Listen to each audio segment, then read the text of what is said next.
What is going on, everybody? It's your boy Spencer, and I wanted to revisit the Egyptian God deck. 'Cause it sounds weird to say it's important to me. It's a strange phrasing, but this is the deck that I am the most interested in trying to make it as good as possible. So that's the reason I haven't showed you guys the deck profile. I know you guys asked for it. I'm sorry, but I don't want to send you guys something that's all janky. Although it's probably going to be janky anyways, but if you guys are new, I have like an Invoked Rainbow Neo's Shaddoll type of deck that I do. And I spent a long time last night trying to refine it, changed it up a lot. Before I had this build of a lot of rank 4s, and I just felt like I was a little too normal summon reliant. So I'm trying to hold back on that, and I'm trying to, not have too many just normal summon play starters. So we'll just go through the replays and I'll kind of walk you through where I'm coming from here. So starting off, we're playing against Blackwings, who actually put up a pretty good board. I kind of take out some of those normal summons in lieu of some negates, some interaction with my opponent, because this is a blind going second deck mostly. You can put up one negate on a pretty consistent basis going first, but yeah. The extra deck is almost completely different. I think there's like 5 different cards from the replays that you guys saw before. If you haven't seen it, you guys go check them out and give me your opinion. Being a Raid Raptor player, as you guys know, I just did a deck profile. I know this is the choke point of the deck for sure. Without access to your rank up plays, your play is going to be significantly hindered. So he has a monster completely unaffected by monster effects and a monster negate. So I chain block here, knowing that he's probably going to go ahead and blindly call this Berserker at some point. So he doesn't, which is just better for me, so I can just Kaiju him. It's another thing that I've added to the deck for that, just to help me go blind second. And this is, you guys know I use Rainbow Neos a lot. So he's unaffected by card effects, but he isn't honestly the biggest attack barrier to get over. 3,000 is a lot, but I have access to that kind of damage a lot. And he actually does really well to recover here. It's actually quite impressive. He can go all the way back into it. So with only 2 cards, I was like, dang, man. I wasn't sure where I was going to be because I knew he was going to get a rank up card. I didn't know if he was going to go the Zexal route, but he didn't, thankfully for me. But he does put up a very formidable board. Gets rid of my Neos. I'm not in the best position ever, but I'm pretty much not in the worst. I can start with Invocation. This can't be negated, so that was just a straight up mistake by him. So I got rid of one of the negates on the board. And this is a callback to the old side of it.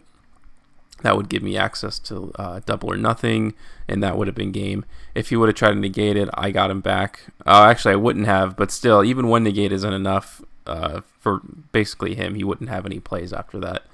So, yeah, that's a callback to the old build, and as you guys will see, it kind of evolves over time over these replays you'll see.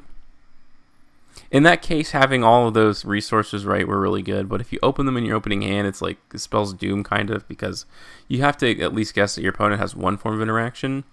And yes, this is an Egyptian God deck, or I guess I should say Winged Dragon of Ra more specifically. So honestly, all I'm going for is to trigger Guardian Slime, which this does really well. That's where the synergy comes in without a doubt. You just have to use Ancient Chant. It sucks to open one of the Raws. You'd rather search all of them, but it's just impossible to avoid that sometimes, obviously. And he tries to go for Deep Eyes, but I have the negation, so I just wanted to showcase to you guys how easy it is pretty much to summon the Raw at times, and the attack barrier also. It's 4,000, doesn't really matter. Here's Dark World, and this is another, again, this has been an ever-changing thing. Looks like he has 2 copies as well. I do want to put this in my deck. I really do, because it's so good. But again, right now it's like $700, and that's not going to be sustainable, obviously. And this is an OCG build. I want you guys to see this person takes 20 years to build a board. And this is obviously sped up for you guys, but this took like 5 minutes. I was like, let's see. It does like 50,000 things. And my deck is just much simpler, which is something I like about the deck. It's not combo reliant, but there are very straight line combos or different routes, I should say, is a better term for that. So I was just interested. I guess this is what the OCG has access to, because yeah, he has Fairy Tale Snow access, which is crazy. Honestly, the OCG is so intriguing to me, just because they have access to so many more control cards, and I think it balances out combos, because I mean, having Fairy Tale Snow is pretty insane, honestly. But you're probably wondering why I ditched Ra's Disciple. Well, it's not just when it's normal summon, it's when it's summoned. So having that monster reborn basically gives me free access to the Winged Dragon of Ra. He goes back. I got the impermanence there. I just have to trigger the IP, and this is where 3 Tactical Talents comes in. He whiffs because he doesn't know what I'm targeting, which is pretty good for me. And then I just win the game from there. So, but yeah, that was the reason in case I did get it raw, but I ended up not. This is probably one of the more impressive duels I'm going to show you guys today. This is against Zombie Eldritch, and yes, this duel is probably indicative of my final build per se.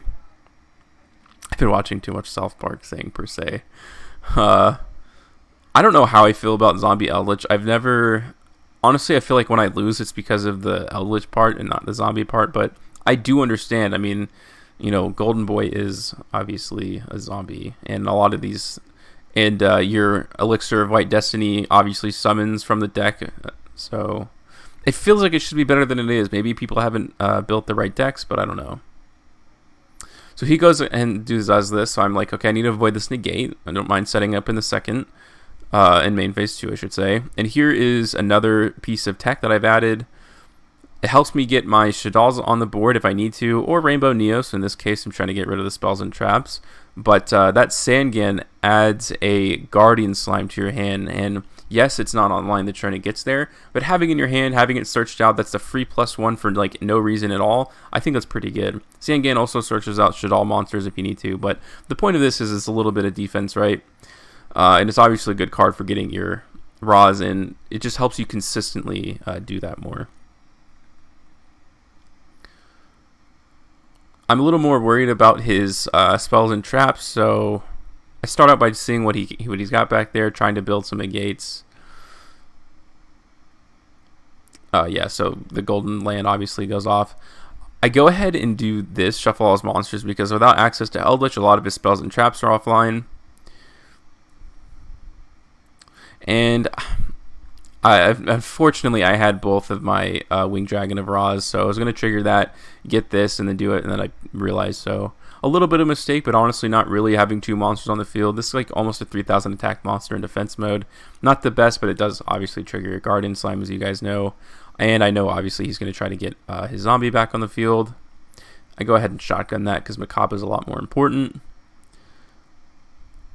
And without that, he obviously has to concede. If he was going to try to go for this, I have the negate for next turn. So not bad at all, I would say. I do feel like I found like a pretty decent balance between normal summons and a few other things. So I'm going to wait for Rage of Ra to show you guys this, because this is, again, this is one of my favorite decks, so it's something I want to show you in person. Marionetters, or Marincess, I should say. Yeah, Marincesses. They're so consistent, but I've never been daunted by it necessarily. The interaction is just so small, in my opinion. So I go ahead, I have no idea what this is. It ends up being a Cosmic Cyclone, which I guess doesn't matter too much. And like I told you guys, I got Tour Guide from the Underworld.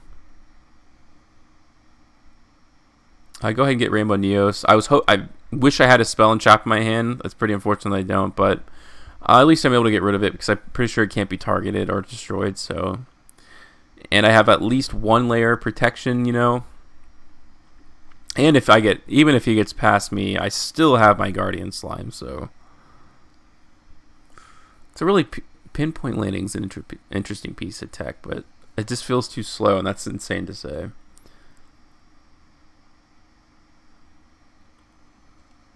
So he basically builds the same board. Like I said, it's like they're all very, they can just do the same thing over and over again. And this is still a 4,500 attack monster, and I think he realizes that he's 100 attack points short, unfortunately for him. So, and I would have top deck Ancient Chant, which I could have used to just shuffle all these back, and then he would be in a much worse position, I think. So, let's see.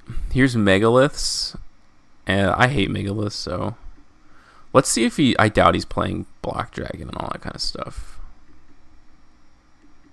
I know there's a build of Megaliths with like, oh, he is. So this is actually the full kind of combo side. I tried to do this, and I don't think I realized that he can chain block himself with Pool. It's probably what makes the card so good. Or maybe he missed timing. I don't know. But in any case, it's unfortunate to be staring down Megaliths with 2 Twin Twisters in your hand. But this is obviously a pretty easy play starter. And with this as well, in case I need to bait out any negates.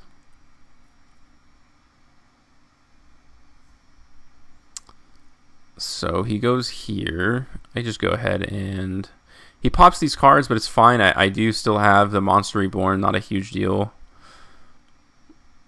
And then, consistently do that. Rainbow Neos can come out. I can shuffle away his monsters, and that's a pretty tough spot to be in, especially because he doesn't have that's the actual ritual spell itself. He just draws a monster. He can't ritual summon using itself.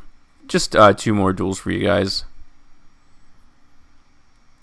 Here's Odd Eyes, and I really want to do an Odd Eyes video soon, but in this duel you guys will see this is one of the older builds, but in this you'll see the ability for this deck to break boards given that they're from the extra deck. I think when you have a deck that uses Shaddolls in any case, your main weakness is going to be you can't make advantage off of your opponent if they're not summoning from the extra deck. Which I guess in theory I have a very small Shaddoll engine, so you just take out all the Shaddoll cards, which I think makes up 5 or 6 maybe, and you just you side out for them, which I guess is okay. So he has that's one piece of interaction that negates from the extra deck, and that's equals like 4 or I think 3 negates. So I'm able to chain block there, obviously. So there goes his second form of interaction. I'm able to just run over it now. It doesn't matter that my negates are affected. And I can go back into Rainbow. It's pretty consistent that you go into Rainbow Neos. It's kind of your, okay, they negated everything else. Let's just get rid of this stuff.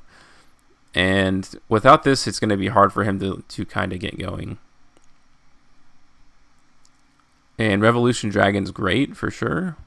But without cards in your hand to Pendulum Summon, obviously you can't. It's not like the old Master Rule. So I thought that was quite impressive the way I broke through that board. And last duel, playing against Zombies. This is like my middle build. I just can't afford this card. I don't know when I will. Obviously, it's not going to be $700 forever, but...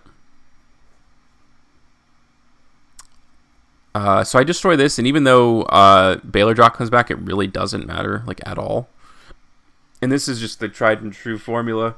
I wish this card still stinks, in my opinion. It's good, but it stinks, if that makes sense.